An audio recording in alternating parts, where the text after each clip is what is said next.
historian, Mr. Tracy English. He's going to be giving a great brief today on some of the history of Lackland, San Antonio, coming into the 59th Medical Wing. So we're excited to be able to bring this to you. I'm going to cut it short because I know he has a lot to say, and Chief James is going to go ahead and close us out on some things as well. But I also want to introduce our 59th Wing historian, Mr. Howard. Do you want to stay there real quick? Wow. Woo! And he's doing some great things within our wing and put together some great briefs as well when it comes to history. So really embrace it. All your contributions are a part of our legacy every day, and it's going to be neat to really see these individuals who have passed us the baton that we continue to carry on a daily basis. So it's yours, man. Thank you. Thank you, sir. Well, when I was first asked to come up and do this briefing, I found out the time frame, and I said, really, that's not the best thing to do because it's after lunch, late in the week, and you want a history brief. That's the recipe for a coma. But you're in the right place because it's Wilford Hall, so you should be good to go. But I'll try to keep it somewhat interesting on the side anyway. So the idea was to talk about Lackland Air Force Base, the 59th Medical Wing, and there's so much more involved with that because when I was asked to come up here and talk about it, I went long-winded really quickly as far as we have to talk about the history of military aviation in San Antonio. So I like to, what we're going to do is I'll dabble a few things within there. That's why I called it that, a brief history of Lackland and 59th Medical Wing, and a few other select subjects of interest, at least interests of mine, so we'll see. But I also want to keep this active as well. So if you have any questions on something or something doesn't sound quite right, raise your hand. I just as soon recognize you and we can get everything cleared up out of the way. And because there's a lot of information here. So we'll see what we've got. Now, I'd like to start with, the question is, where do we start? And when we talk about the history of military aviation in San Antonio, the first place I always have to start is the Alamo. And as far as military installations are concerned. Now, I get a few people to say, oh, it wasn't a military installation. Yes, you're right, it was a church, it was a mission, we get it. And we know the story behind it. Of course, if you're from Texas, you know the story. If you're from anywhere outside of Texas, there's a slightly different story, but that's not a problem. Texas history is unique in and of itself. But we started with the Alamo in 1724.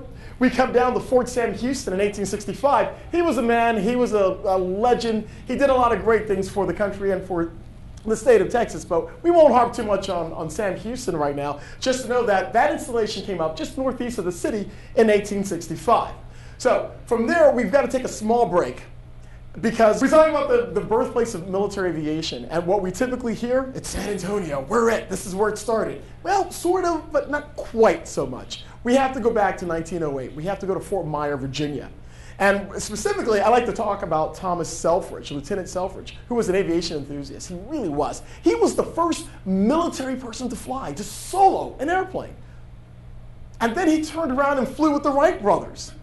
And he died flying with the Wright brothers. But the thing is, it's a bit of a sad story at the best of times. There's a lot of death in the first part of it, so just get yourselves ready for it, okay? Thomas Selfridge, first military person to fly, to solo an airplane, the first one to die. That's Thomas Selfridge. He flew at Fort Myer. So we can really call Fort Myer, Virginia, the birthplace of military aviation. Then, of course, we've got to go down to College Park because the Signal Corps decided, no, we don't want to go to Fort Myer. Let's bring it up to Maryland and fly there. And we were there for about a year. So we've got Fort Myer. We have College Park, and that's College Park, Maryland. Okay? And then the Signal Corps decided, no, there was one bad thing with Fort Myer. There was one bad thing with College Park, the weather. So let's move south. If we take the flying south, because the planes we're talking about, the Wright Flyers and other similar birds, they were sturdy if there was no breeze. If you had a breeze, they weren't so sturdy. And that was a lot of the problems we were having up there. So we took it south. You have to enter at this point Benjamin Floyd. Benjamin Floyd was charged with taking the Army's only airplane, coming down to Texas and learning how to fly. Benjamin Floyd is unique. He learned how to fly through correspondence with the Wright brothers. I mean, this is really cool. I talk about Benjamin Floyd, the music kicks in, it's really jazzy, it's nice. He learned how to fly with the Wright brothers, and it was actually pretty neat because he learned how to fly by correspondence. Now, yeah, correspondence. Now, some of you younger people don't realize this, but yeah, well, CBT. Correspondence, for some of you young folks, he wrote letters. I know it's crazy, but he got a piece of paper and a pencil, and like, he would fly the plane, or like, well, it turned sort of tight. How do I change this? So he'd write a letter to Orville, they'd write back. That's how he did it. He had some practical time with them, mind you, but some of the smaller details, he wrote back and forth. So that's how he learned to fly. He took, in 1910, the Army's only plane, came down to Texas, went to Fort Sam Houston with this plane and a few pilots and some mechanics and learned how to fly. It was great. Matter of fact, this is a great photo of him at Fort Sam. It was unique. General Carter was in charge of Fort Sam at the time, and it was like, wow, they're noisy. They scare the horses. The ladies aren't quite sure about them, but they attracted a lot of attention. Every time they were flying, people were stopping and just pointing and staring. It's actually pretty cool. So the big thing is when they were at Fort Sam Houston, he was learning how to fly. He brought some pilots with him. And all right, this is going to get sad a bit, okay? He had some pilots. I'm going to keep this side of it short. But out of all the pilots he brought one with him that was learning. He wasn't that good. He wasn't capturing all the stories of how to manage the airplane. Because these things were coming down fairly hard, often, on Fort Sam. Well, the last time, the straw that broke the camel's back was when one particular pilot had a very bad landing, crashed, and General Carter said, "You're done? Get off my base." Does somebody know who it was that crashed? It was Kelly. It was Kelly. Eugene Kelly. Yeah, Eugene Maurice Kelly. So Benjamin Floyd packed up, went back to Washington, only to come back down here.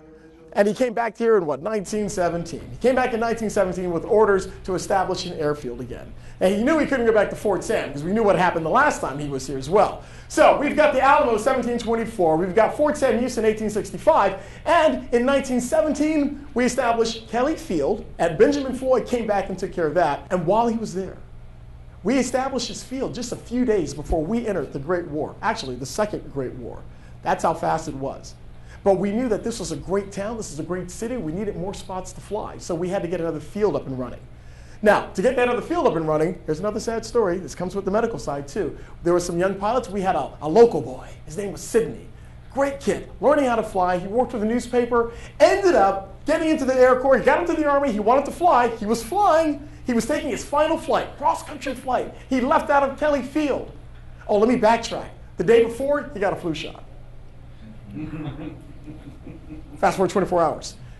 He's flying back, cross country. He's with 10 other pilots, or 10 or 15. He was with a lot of pilots and whatnot. He's coming back, and unfortunately, he got a little woozy. Plane goes in nosedive. He dies.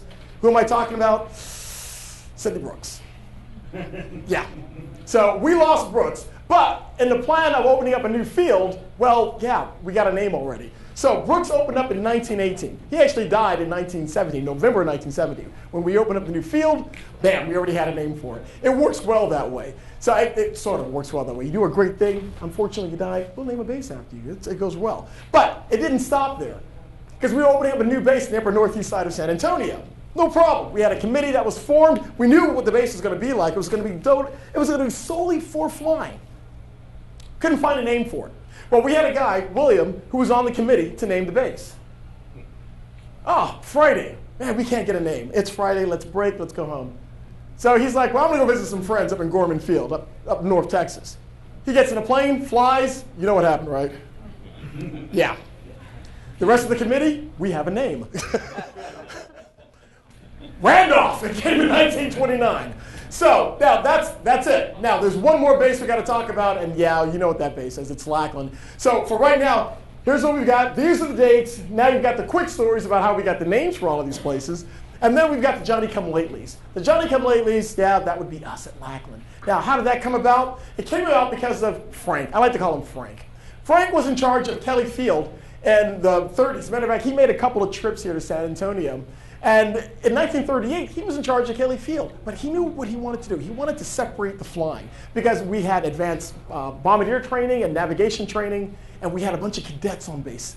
And the cadets, he wanted to separate. He wanted to move them just west of Kelly. And he said, that's a good idea. Let's make that happen. So but there was one issue about what was west of Kelly. What was west of Kelly was the bomb range. The bomb range for all the pilots that were flying from Kelly. So essentially, Kelly Field, they were flying over the berm and dropping their bombs in this area. You had farmland here. So you had like upset cows, okay? Planes dropping bombs, and he decided we were going to use this area to establish a new base. So he sent some people out that, probably didn't like that much anyway, to clear out the bombs and whatnot. Oh, have you worked it out yet? Wilford Hall. Parade field. Remember what you marched over? Yeah. Bomb range. That's all it was. So this was the area that he got cleared out, and it worked out great. 1941, we actually opened in late 1940, but 1941 we opened up. This is flipped. So you've got your parade field right here. Kelly's down in this area, and the hospital zone right in here. This is where it would start. Highway 13, we know it better now as Military Drive. And it went quickly. It bounced over. And so in 1942, and this is flipped again, I so do apologize, now Highway 13, and we expanded quite quickly. But it was known as the San Antonio Aviation Cadet Center. We were training young men who were going to be flying. That was the big thing. So we've got all our bases. That took a lot, but we got them. All right, so from here, 1942, we've got Lackland, we have all of our bases. Now, does this look familiar? Anybody know this gentleman by chance? Crazy thing? Yeah, even though a lot of you used to, or probably still do, go out the door where his portrait is, but you're so excited to get out of the hospital, you just don't see it. So yeah, we're talking about Wilford Hall, the man, the myth, the legend. It's wonderful. And you know what? We go into heritage, we talk about, you found out how the bases got their names, but this building itself, named after Wilford Hall. You know, this is where I have to shift back a little bit, and we have to discuss legacy. How is it built? Sometimes it's built off of one instance, one point in time. You do that one thing that the light's on you. Everybody sees it. It's great, and that's what you're known for. That's it. Maybe in basketball, it's like being on the far side of the court, throwing it and getting that one hoop, or the three-pointer. I don't do basketball, but you get the picture. But for somebody like Wilford Hall, oh no, it was a lifelong process. He had his passions. He knew what he was doing. He knew how to put these things together. So when you step back and look at the big picture, we had an incredible journey. I won't bother reading this to you verbatim, but understand his passions were setting up hospitals. After World War II, he knew what we had to do to enhance patient care. He knew the equipment we had to have there. He was on top of all the latest medical options and advice that we could use. When it came to medical transportation, instead of using horse and buggy or cars, he said, we need to use the airplane. It's a lot more efficient. He was behind all of this. This man had spent his whole career along these lines. So when you take a step back and take a look at him, you just don't see the man, you see what he accomplished. Then it becomes a little easier to understand, yeah, we need to recognize him. And we did recognize him. Now, he held every major post you can imagine for when it comes to medicine in the Air Force. He had it all. And his great passion was tennis. He gave it up for golf later on. He ended up dying in 1962, and it didn't take long for us to realize what we had and what we had lost. And so after looking at the man and seeing what he did, yeah, it was an easy thing to do. So in 1963, the 3700 Station Hospital at Lackland was redesignated. It was memorialized in his name. It became Wilford Hall. Now, we'd been here since what? Building's been here since what, 1957, I believe? 1957 it opened up, and we had a lot of designations on this place. But after it was dubbed Wilford Hall, believe me, everybody around the planet knows this place as Wilford Hall. Most probably don't even know about the 59th per se, but they know Wilford Hall. That's the type of legacy this thing it generates, not just within the Air Force, but beyond. Look familiar? This is a part of your legacy. This is a part of your history. Not Wilford Hall's, mind you, but the 59th. I think the Germans call it an Unterseeboot, a U-boat. Yeah, all right, so why is this important? Well, because it's what you guys did. The 59th started out not as a medical wing, but as an observation group. You were flying off the coast of New Jersey. You were looking for these things because they were coming close to America. We had to find a way to make sure that they weren't going to inhibit our shipping. So we had a lot of groups that were taking care of flying along the coast to look for these things. That's what you guys were doing. And you did a great job. You didn't have the most fabulous birds to do them with, mind you. You had the owl, you had the O-47B. Yeah, simple birds, but all you had to do was fly. You're looking for somebody, looking for a shadow, drop a bomb, take them out. It was great. And the 59th Observation Group did that. Do you know how many subs you guys sank? None. But it's a great story. It really is. I mean, it's like, that's awesome. We did that. So, but you guys have got a great history. You've got a great lineage as well with it all. And when we look at what you've done, yeah, observation group, August 41. You guys are not young. You guys are not young at all. You've been around for a while. Your reconnaissance group, tactical fighter wing. That's awesome. Okay, it doesn't have to leave the room, but when you were a tactical fighter wing, you didn't have any planes or people. But it doesn't have to leave the show. Are we on? Is somebody else seeing this? Okay, fine. All right. Next time you go past the commander's office, check out the flag. Make sure this streamer is on there. You earned it.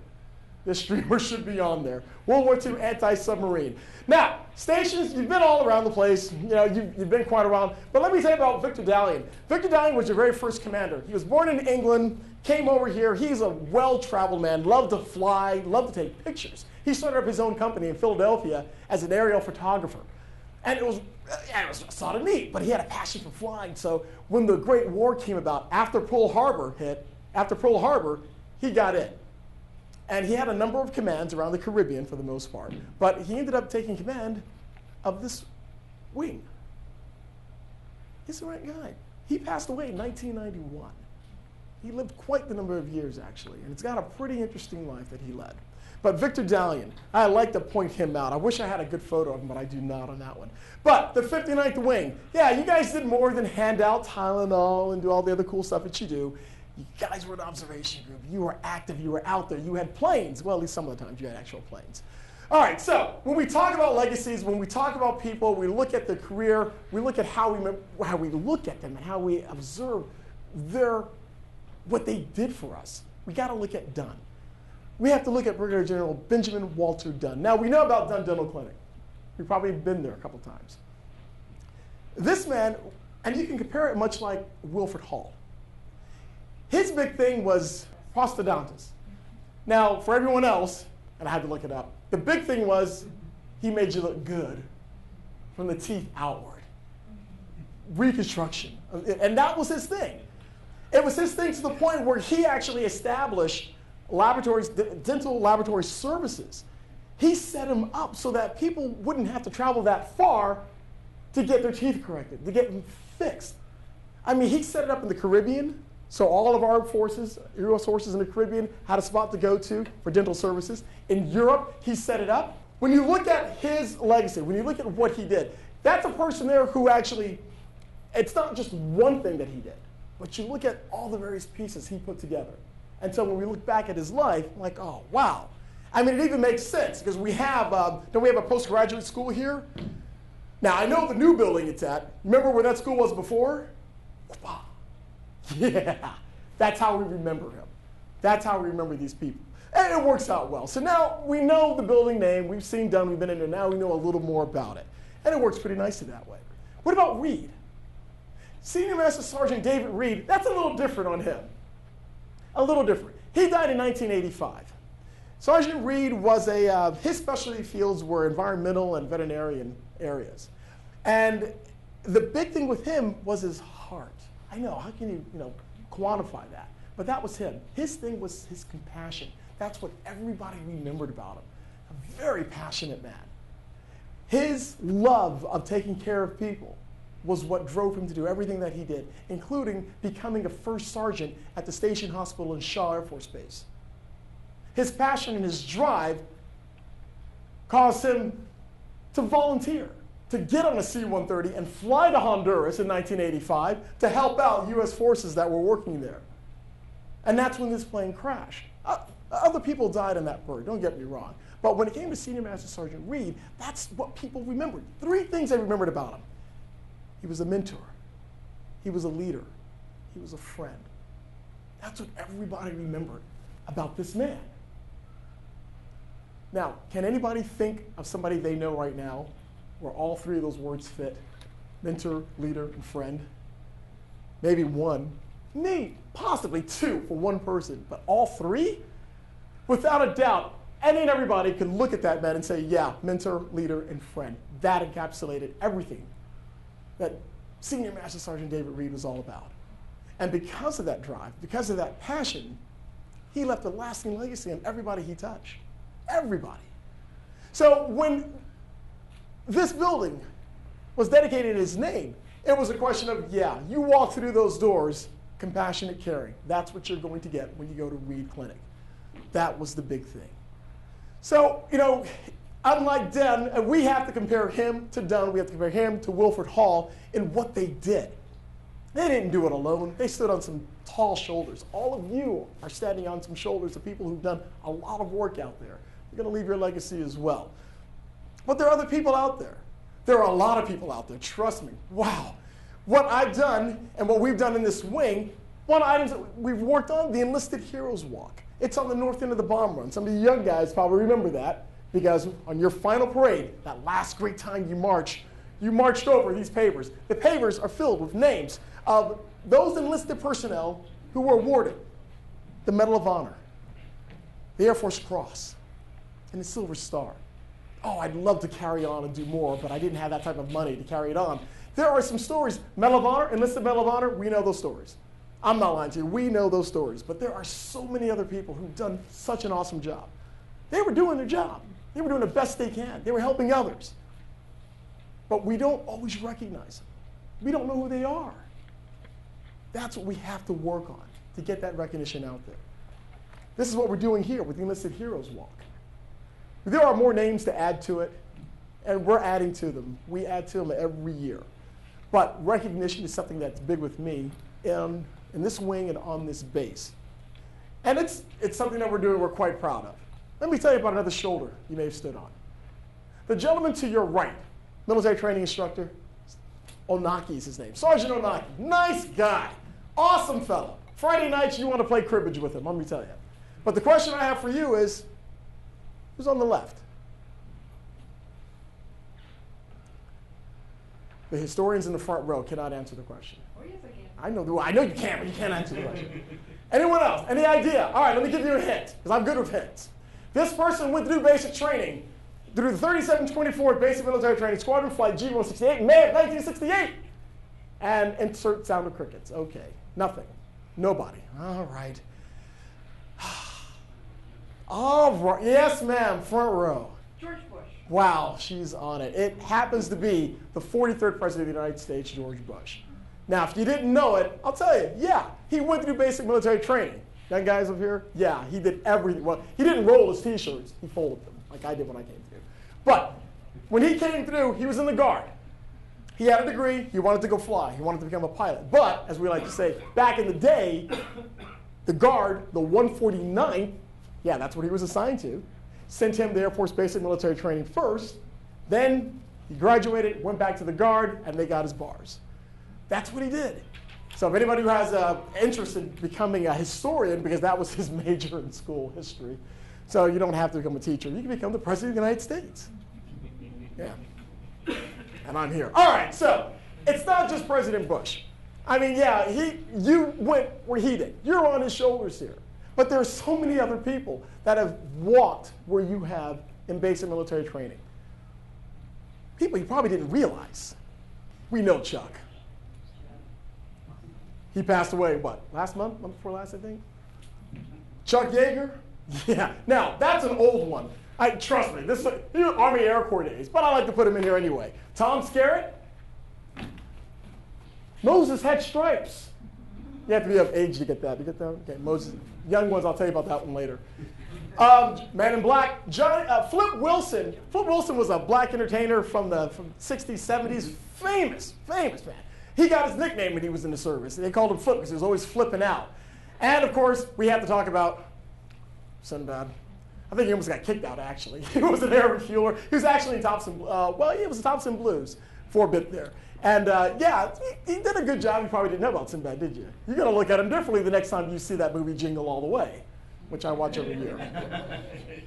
I still like the movie. But the key is, these are people, yeah, they're famous people. They've come through Air Force basic training. If you didn't know it, now you got somebody else to talk about. You look at their heritage, their legacy, and sometimes it doesn't tie in too well, but with Chuck Norris it does. He came in, he was a cop. He was a cop. He went to Japan. He was in the East, okay? And that's where he did a lot of karate training while he was out there. So we can tie a lot of that into where you were. But it's not just that. It's looking at the total person. These are exceptions. Okay, they are. President Bush, yeah. But people you can really look to, point to, General Dunn, Senior Master Sergeant Reed. Look at your own supervisors around you now. Look at your leadership right here in the 59th. You guys are paving the way for tomorrow. You're standing on some great shoulders. Shoulders that'll kick you in the butt if you're not careful, but shoulders nonetheless. And this is where we move with our heritage. This is how we go forward. And if we forget any of this stuff, and if you were surprised by any of these pictures on here, we got to talk. We'll sit down with you one-on-one, and I'll get the 59th historian, and we'll lecture you ad nauseum for this. But this is where we have to know our heritage. Ladies and gentlemen, that's what I have for you. We now know a little bit more about Lackland Air Force Base, a little bit more about the 59th Medical Wing. We know something about Dunn and Reed. We know something more about Wilford Hall. You now have seen a few photos of some people that you didn't know were in the Air Force. Didn't know wore stripes. Didn't realize got yelled at by their military training instructors, had to fold up their underwear, take 30-second showers, and run outside for the chow. But now you know. They did great things. But there are so many other people that I can't show on here. I don't have their names. But we spend time out there. Next time you're on the parade field, get over to the Heroes Walk. Next time in the parade field, check out some of our aircraft. We have enlisted stories. We have stories about enlisted personnel who worked on those particular aircraft. Because all of our aircraft, you go to any Air Force base, oh yeah, we've got planes on sticks. That's great. But you know what? There are people that fly them. And there are people that work to keep those planes in the air. There are some great stories there that we're missing. But don't worry. Your historians are trying to stay on top of it. There's some great stories and some great lessons for you to learn. You need only to bug your local friendly wing historian, and we'll fill you in. Are there any questions I can answer? Thank you very much for your time.